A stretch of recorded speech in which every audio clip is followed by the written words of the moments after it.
একবার রান্নাঘরে ঢু মেরে আসি, দেখে আসি কি কি রান্না হয়েছে। ঠাকুর, ও রাধুনি ঠাকুর, রান্না হয়ে গেল নাকি? যা গন্ধ ছেড়েছে না। খাবার দিতে এখন অনেক দেরি আছে, তুমি এখন কেন এসেছো গোপাল? আরে নিজেকে আর স্থির রাখতে পারলাম না যে, গন্ধের টানে চলে এলাম। ও ঠাকুর, একটু একটু একটু চাকতে দেবে? না না না, এখন কোনো মাংস দিতে পারবো না, এখনো বেশ কিছু রান্না বাকি। ঠিক আছে ঠিক আছে, মাংস দিতে হবে না, একটু ওই কাই দাও না, চেটে দেখি। ওহ গোপাল, তোমার না বড্ড নোলা, নাও হাত পাতো। দারুণ হয়েছে গো ঠাকুর, তোমার হাতে না একেবারে জাদু আছে, জাদু। মাংসের ঝোলের মধ্যে কেমন যেন একটা টক ঝাল মিষ্টির সমাহার সৃষ্টি করেছো। খুব তো আমাকে তোল্লাই দিচ্ছ, তা তোমার মতলবটা কি বলো তো? ঠাকুর, ও ঠাকুর, একটা মনের কথা বলি, শোনো না শোনো না, আমার এই ঝোলে না তেমন মন ভরলো না, দাও না দাও না, এক টুকরো, এক টুকরো। গোপাল, এই দেখো, রেগে যাচ্ছ কেন? ঠিক আছে ঠিক আছে, বড় টুকরো দিতে হবে না, ওই ওই ওই ছোট দেখে ভাঙা চোরা টেরা বেঁকা এক টুকরো। চলে যাও চলে যাও চলে যাও বলছি, নাহলে আমি মহারাজকে এক্ষুনি ডেকে বলবো। দূর দূর, ভাবলাম বনভোজনে এসে শুরু থেকেই খ্যাটন শুরু হবে, কিন্তু সব পরিকল্পনা একেবারে চৌপাট হয়ে গেল।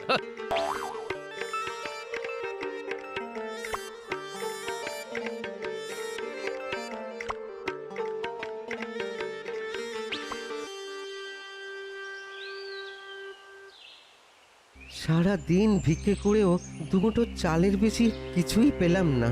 ভাতের সাথে ছেলেটাকে যে কি খেতে দেব। ইস, কত কষ্ট মানুষটার, একে সাহায্য করতে হবে। আমি এদিকে ঠ্যাঙের মাংসের জন্য হাহুতাশ করছি, আর এর যে কিছুই নেই।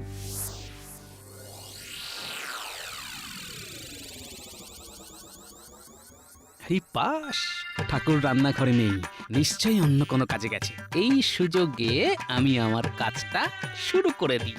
আমিও খাবো না, মহারাজও খাবে না, কিন্তু খাবে গরিব মানুষ। দেখি, আরে হাতে কি যেন একটা ঠেকলো না, এটাই ঠ্যাঙের টুকরো। না, আমাকে ছুটে যেতে হবে, নইলে ওই লোকটাকে আবার খুঁজে পাওয়া যাবে না।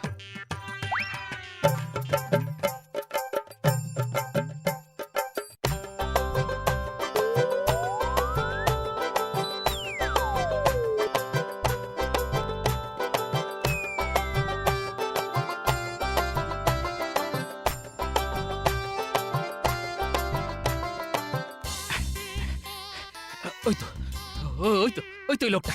ও ভাইয়া, দাঁড়াও দাঁড়াও। হ্যাঁ, আমাকে ডাকছো? হ্যাঁ গো তোমাকে। এই না, ধরো। কি এটা? মুরগির জোড়া ঠ্যাং, বাপ বেটাই মিলে ভাতের সাথে মেখে খেও। মুরগির ঠ্যাং দিয়ে ভাত খাবো? কি ভাগ্য আমার! তা তা বাবা, তুমি কে বলো তো? আমি গোপাল, লোকের উপকার করাই আমার কাজ। তুমি তো বেশ দরাজ মনের মানুষ দেখছি। তা কোথায় থাকো গো তুমি? আমি কৃষ্ণনগরে থাকি, মহারাজ কৃষ্ণচন্দ্রের রাজসভার এক সামান্য সভাসদ। আমরা একটু বনভোজন করতে এখানে এসেছি। তার মানে তুমি সেই বুদ্ধির রাজা গোপাল ভাঁড়? এই দেখো, এসব বলে একদম লজ্জা দিও না। এখন তুমি এসো, হ্যাঁ, অনেক বেলা হয়ে গেল। মানুষ নও, তাহলে তুমি কে? আমি ভূত। ওরে বাবা, ভূত! এই দেখো, ভূত শুনেই ভয় পেয়ে গেলে? ভূত হলেও আমি কিন্তু খুব উপকারী। নাও নাও নাও, ঠ্যাং দুটো ধরো। আমি আমি আমি নেব? নেবে বই কি, দুমুঠো চালের গরম ভাতের সঙ্গে দুটো ঠ্যাং যা জমবে না। তুমি তুমি খুব ভালো ভূত গো, খুব ভালো ভূত। ভালো কি মন্দ বুঝি না, তবে অসহায়কে সাহায্য করতে আমার বেশ লাগে। যাও যাও, তুমি এবার বাড়ি যাও, যাও। দেখেছেন মহারাজ, দেখেছেন, সবাই চলে এসেছি। পেটের ভিতর ইঁদুরেরা চুঁচা করছে, কিন্তু গোপাল এখন এলো না। এসে গেছি। এই তো আমি এসে গেছি। তা এতক্ষণ তুমি কোথায় ছিলে গোপাল? অচেনা গ্রামের অপরূপ শোভা দেখছিলাম মহারাজ। আমরা এখানে কত হাসি ঠাট্টার গল্প করলাম, আর তুমি রাগ করে চলে গেলে। কি করব মহারাজ, আমার মনটাই তো উড়ু উড়ু, খুব খিদে পেয়ে গেল, তাই আবার চলে এলাম। হ্যাঁ ঠিক আছে ঠিক আছে, ঠাকুর তুমি খাবার দাওয়া শুরু করো। হ্যাঁ মহারাজ, এক্ষুনি দিচ্ছি। এ কি আমার মুরগির ঠ্যাং কই? সেনাপতি, তুমি যে মুরগি নিয়ে এসেছিলে সেটা ঠ্যাং ছিল না? ঠ্যাং মাথা সবই তো ছিল মহারাজ। ঠাকুর, রেঁধেও ছিলাম মহারাজ, কিন্তু দিতে গিয়ে দেখি হাঁড়িতে নেই। তাহলে কে চুরি করলো? কে কে চুরি করলো আমার ভাগের মুরগির ঠ্যাং? আহ, মাংসটা দারুণ রান্না করেছে ঠাকুর। ঠ্যাং দিয়ে কি করবেন মহারাজ? যা পেয়েছেন সেটাই খান। মহারাজ, আমার মনে হয় গোপালই ঠ্যাংটা খেয়েছে। হ্যাঁ? গোপাল? হ্যাঁ রাজামশাই, গোপাল। কারণ রান্নার সময় ও ঘুরঘুর করছিল। মহারাজ, গোপাল কিন্তু মাংস আনা মাত্র ঠ্যাং ঠ্যাং করে ভীষণ হ্যাংলামি করছিল। গোপাল, আমার ভাগের ঠ্যাং আমাকে দিয়ে দাও বলছি। এখন কি করে দেব মহারাজ? ওটা তো আমি দান করে দিয়েছি দান করে দিয়েছো মানে? কাকে দিয়েছো? একটা গরিব মানুষকে। বদমাইশ, আমার ঠ্যাং দান করে আবার মহান সাজা হয়েছে না? এই দেখো, আপনার ঠ্যাং তো আপনার ঠ্যাঙে লেগেই আছে। দিয়েছি তো মুরগির ঠ্যাং। মস্করা, মস্করা, আবার মস্করা করা হচ্ছে।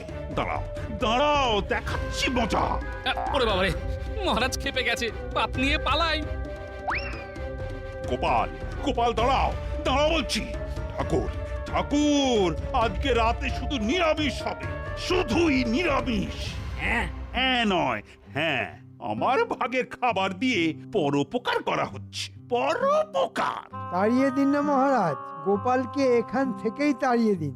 শুধু গোপালের উপকারগুলো ভুলতে পারি না বলে তাড়াতে পারি না, নইলে কখন তাড়িয়ে দিতাম। মহারাজ আজকাল শুধু নিজে খাবো করে। এটা বুঝতেও পারে না অন্যকে সাহায্য করার মধ্যে কত আনন্দ। মন্ত্রীর পাল্লায় পড়ে কত আনন্দ।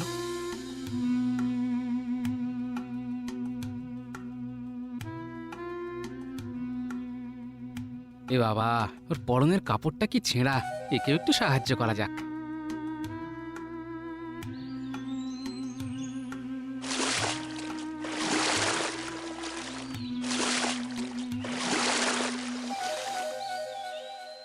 পণ্ডিতের কাপড়টা টুক করে নিয়ে নিলে হয় না?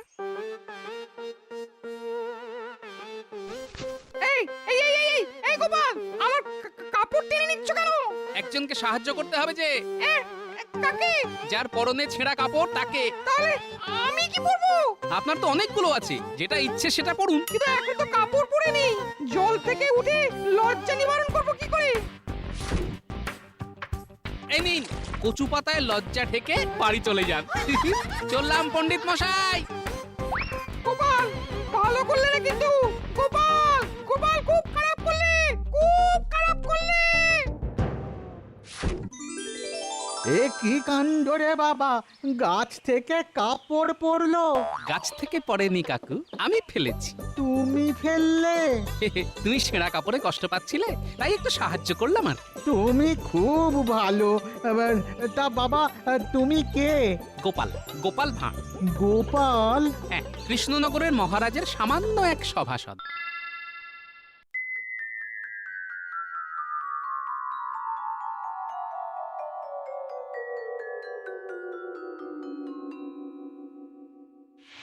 গোপালের এই মস্করার কিন্তু একটা বিচার করতে হবে মহারাজ। এই, এখন আমার মিজাজ খুব খারাপ, কোনো বিচারই এখন আমি করতে পারবো না। কিন্তু বিচার তো আপনাকে করতেই হবে। গোপাল যে আমার পরনের কাপড় নিয়ে পালিয়ে গেছে। গোপাল, আরে আরে, ও যে আমার মুখের মুরগির ঠ্যাং নিয়ে পালিয়ে গেছে। তল্লাই পেয়ে পেয়ে গোপালের সাহস কেমন হয়েছে দেখেছেন?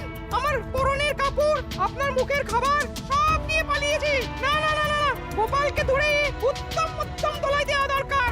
আরে, ধোলাই দেওয়ার জন্য আমারও তো হাত পা নিষ্পিস করছে, কিন্তু সে তো পালিয়েছে। পালিয়েছে? পালিয়ে আর যাবে কোথায়? জাল ছিঁড়ে পালালেও পুকুর থেকে তো আর পালাতে পারবে না। চলুন দুজনে মিলে পেটাকে ধরে আনি।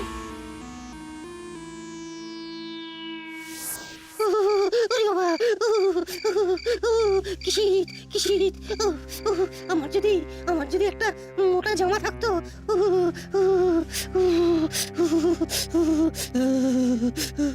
যেদিকে তাকাও সেদিকেই শুধু কষ্ট আর কষ্ট। কার মুখের খাবার নেই, কার কাপড় নেই, কার আবার শীতের হাত থেকে বাঁচার মতো মোটা জামা নেই। এই ছেলেটাকে এক্ষুনি একটা মোটা জামা দিয়ে সাহায্য করতে হবে। কিন্তু মোটা জামা কোথায় পাই? এসেছে। এসেছে, বুদ্ধি এসেছে। যাই, সেনাপতির গায়ের জামাটা এনে ছেলেটাকে সাহায্য করি।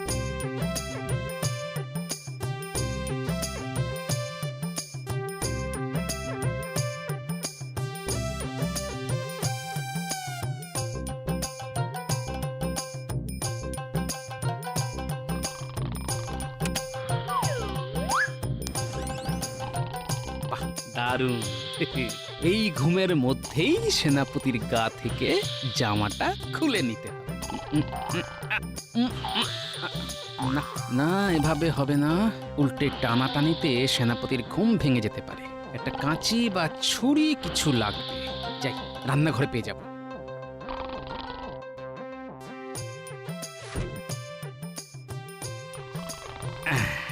এখন কেটে গা থেকে বের করে নিই, পরে সেলাই করে দিলেই চলে যাবে।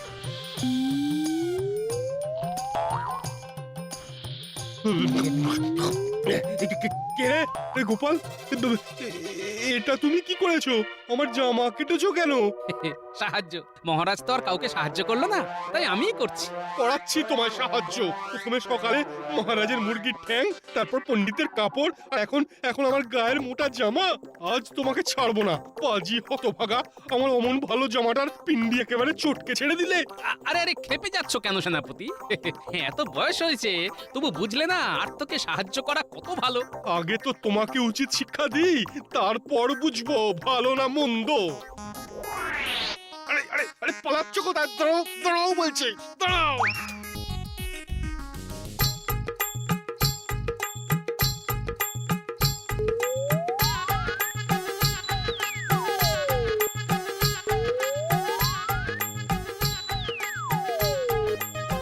এত তো খোঁজা হলো, কিন্তু ধরিবাজ গোপাল কোথায় লুকোলো বলুন তো?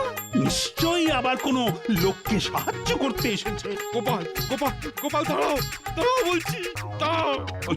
ওই তো গোপাল, এইবার বেটাকে ধরতে হবে। ধরো ধরো বেটা, ধরো, ধরো, ধর বেটাকে, ধরো বেটা, ধর। ধরো, ওরে বাবা রে! ধরো।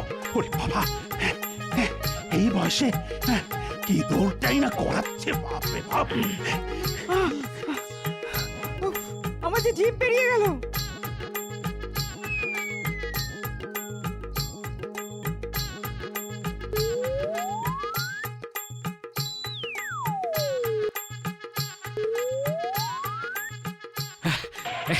এই নাও, এই নাও ভাই, এই জামাটা নাও।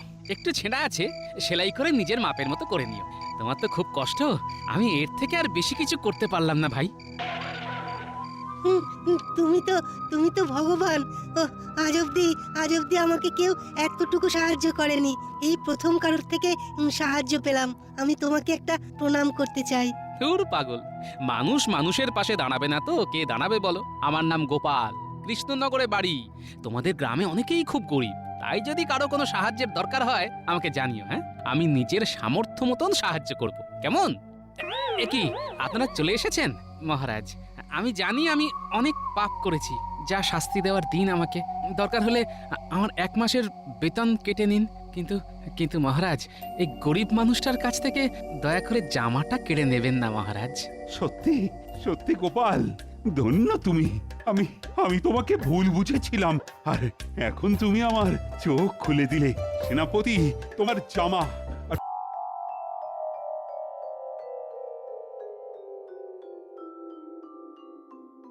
ধুর ধুর, সবাই তো চলে এসেছে, তা গোপালটা এখনো এলো না কেন? আর গোপাল আসলেই বাকি, না আসলেই বাকি। আপনি কি বলবেন বলেছিলেন, বলে দিন। না না, এটা সকল সভাসদদের জন্য ঘোষণা, তাই গোপাল আসুক, তারপরেই বলবো। এসে গেছি, আমি এসে গেছি মহারাজ। আহ, এই এতক্ষণে তোমার সময় হলো? হ্যাঁ, আর বলবেন না মহারাজ, আসার সময় বাজারে কি সুন্দর সুন্দর ইলিশ মাছ দেখলাম। কানকোগুলো একেবারে লাল টুকটুকে। দেখলেন মহারাজ, রাজসভায় আসার পথে বাজার করতে শুরু করে দিল গোপাল। এদিকে যে আপনি অপেক্ষা করছেন তার কোনো হুঁশজ্ঞান কিছুই নেই। এটা কিন্তু খুব অন্যায় গোপাল। তুমি রাজকার্যকে প্রাধান্য না দিয়ে নিজের ব্যক্তি স্বার্থটাকে দেখছো। না মহারাজ, আমি তো আপনার জন্যই ওই মাছটা দেখছিলাম। আমি গরিব মানুষ, ওসব মাছ মাংস কিভাবে খাবো বলুন? শুধু দাম দর করেই চলে এলাম। যাতে খেতে পারো সেই আলোচনার জন্যই তো আজকে তোমাদের সবাইকে একটু তাড়াতাড়ি করতে বলেছিলাম। কেন মহারাজ, রাজবাড়িতে কোনো মহাভোজের ব্যবস্থা হচ্ছে নাকি? হ্যাঁ, হচ্ছে গোপাল, হচ্ছে হচ্ছে। তবে রাজবাড়িতে নয়, এই রাজবাড়ির থেকে অনেক দূরে তাল গ্রামে বনভোজন। বাহ বাহ বাহ বাহ বাহ, তাহলে তো একেবারে জমে দই। হ্যাঁ, শুধু দই কেন, ইলিশ, মুরগির মাংস, ভাত, ডাল সবই আছে। আবার শেষ পাতে দই, মিষ্টি, সবকিছুর ব্যবস্থা ওখানে করা থাকবে। তোমাদের শুধু একটু ওই হাতে হাতে সাহায্য করতে হবে, এই আর কি। সে না হয় করবো মহারাজ, শুধু রান্নাটা একটু ওই জমিয়ে হতে হবে। হ্যাঁ, বলছিলাম কি মহারাজ, আমি তো একটু পেট রোগা, তা ভাজা ভুজির কিছু বন্দোবস্ত আছে তো? আছে আছে, বেগুনি আছে, আবার সকালে কচুরি আছে। আচ্ছা, কে কে কি কি খাবে সেটা কিন্তু বলে দাও। মাছ, মাংস, ডিম, নিরামিষ, সবজি সব সব। মহারাজ, আমি কিন্তু আগে থেকেই বলে দিচ্ছি, আমি সবজি খাবো। আমি মহারাজ ইলিশ ভাজা আর ইলিশের ঝাল ঝোল যা হবে তাই। আমি তো মহারাজ ইলিশের ভাজা আর মুরগির মাংস দুটোই খাবো। এ কি মহারাজ, গোপাল তো মাছ মাংস দুটোই খাবে বলছে। হ্যাঁ হ্যাঁ, খাবে।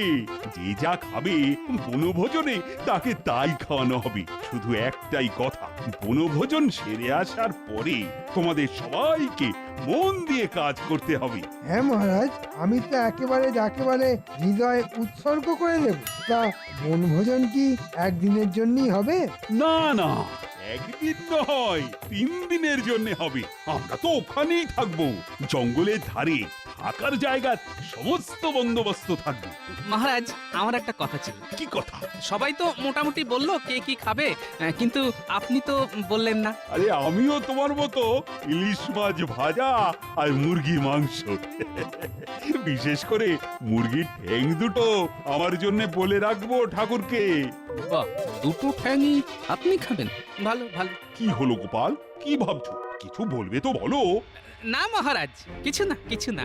আমি যদিও খেতে ভালোবাসি, তবুও আমার মনের মধ্যে একটা ছোট্ট খটকা লাগছিল। হ্যাঁ, আবার কি খটকা? না মানে, আমি বলছিলাম কি, ওই রাজবাড়ির টাকায় এত খেয়ে দিয়ে অপচয় না করে আপনি যদি গরিব মানুষদের দান ধ্যান করতেন আর ছোট করে আমাদের খাওয়ার ব্যবস্থা করতেন, তাহলে মনে হয় ব্যাপারটা বেশি ভালো হতো মহারাজ। কারণ আমি শুনেছি তালগ্রামের লোকেদের আর্থিক অবস্থা তেমন ভালো নয়। দেখেছেন মহারাজ, দেখেছেন গোপাল কিরকম শুভ কাজে বাধা দিচ্ছে। হ্যাঁ হ্যাঁ, ও সব সমাজ সেবা পরে হবে গোপাল, আগে আমরা সবাই সেবা করব। সবাই রাজবাড়িতে সকাল সকাল চলে এসো, আর আমরা হই হই করতে করতে যাব। কালকে সকালে গরুর গাড়ি প্রস্তুত থাকবে, রাজবাড়ির সামনে সবাই চলে এসো।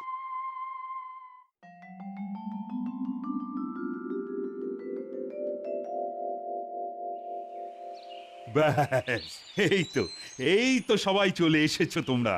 এবার তাহলে গাড়ি ছাড়া হোক, চলো বনভোজন।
কই গো ঠাকুর, কোথায় গেলে?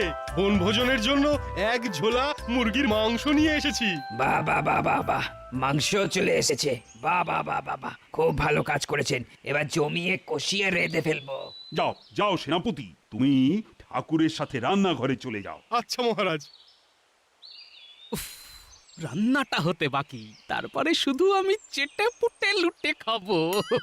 ওহ, সব সময় খাই খাই ভাই, খাই খাই খাই খাই। মুরগির মাংস বলে কথা, কতদিন বাদে জমিয়ে খাওয়া যাবে। আর মুরগির ঠ্যাঙের মাংসের তো কোনো তুলনাই হয় না। দেখুন মহারাজ, দেখুন দেখুন, নোলা দেখুন গোপালে, কোথায় আপনি ঠ্যাঙের মাংস খাবেন আর তাতে কিনা গোপাল লোভ দিচ্ছে। হ্যাঁ ঠিকই তো, ওটা তো আমার জন্যই বরাদ্দ। শোনো গোপাল, তোমাকে কিন্তু আমার ঠ্যাঙের টুকরো দেওয়া যাবে না। না না মহারাজ, আপনার ঠ্যাঙের টুকরো কেন খাবো? আমি তো মুরগির। একদম কথা ঘোরানোর চেষ্টা করবে না, মুরগির তো মাত্র দুটো ঠ্যাং, মহারাজের খাবারে ভাগ বসানোর চেষ্টা করছো।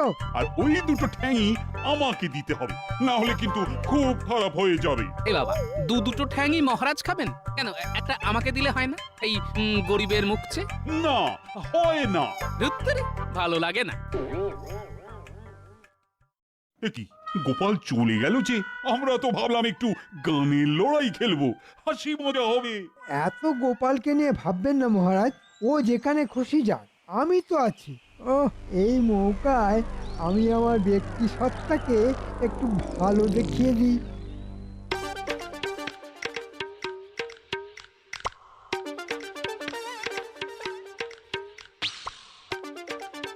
ও, মাংস রান্নার কি সুন্দর গন্ধ। ইলিশের তো কোনো গন্ধ পাচ্ছি না, মনে হচ্ছে এখনো ভাজা হয়নি।